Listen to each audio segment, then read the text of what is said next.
Shalom Bapak Ibu Saudara dan anak-anak yang dikasihi Tuhan. Syukur kepada Tuhan kita dapat bertemu bersama pada saat ini.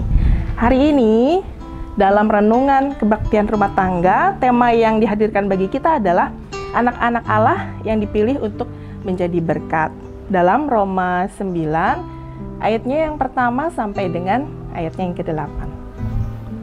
Sebelum merenungkan firman ini, saya mengingatkan kembali bagi kita, Bapak Ibu Saudara, bahwa minggu kemarin kita merenungkan tentang kisah Yakub dan keluarganya. Bagaimana Yakub diberkati oleh Tuhan. Bagaimana Yakub juga menjalani kehidupannya dengan terus berpengharapan kepada Tuhan. Walaupun ia mengalami begitu banyak peristiwa dalam hidupnya yang membuat dia juga sempat jauh dari Tuhan. Berdamai dengan dirinya sendiri. Tidak tenang dengan keberadaan dirinya sendiri. Tapi dalam situasi demikian, Allah tetap memberkati Yakub. Apakah Allah menjauhi Yakub? Tidak. Apakah Allah tidak memberkatinya? Juga tidak. Allah tetap memberkati Yakub.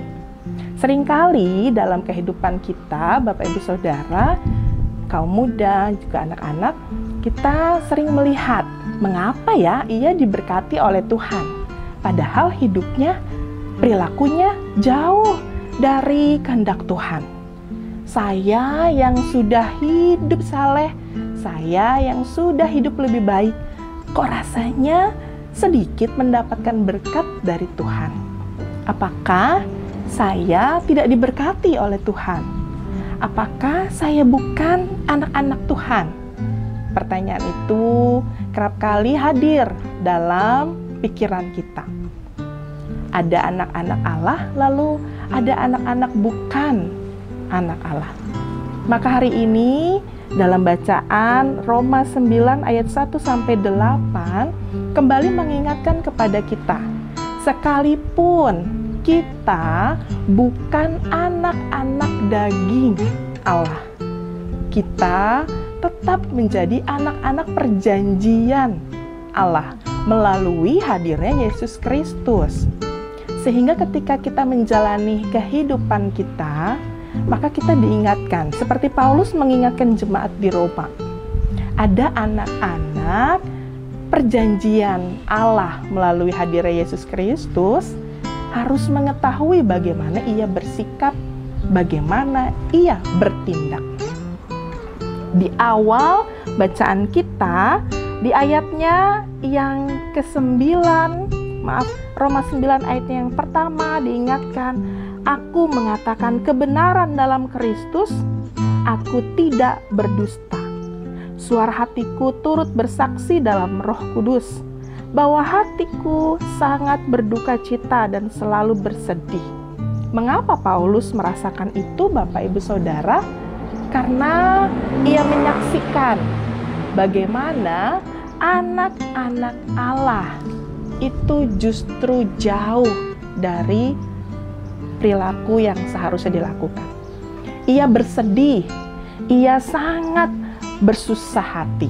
Ia mengingat mereka, orang-orang yang jauh dari Tuhan. Tapi kembali diingatkan oleh Paulus bagi jemaat di Roma, bahwa mereka sudah menerima berkat Tuhan. Mereka sudah diselamatkan.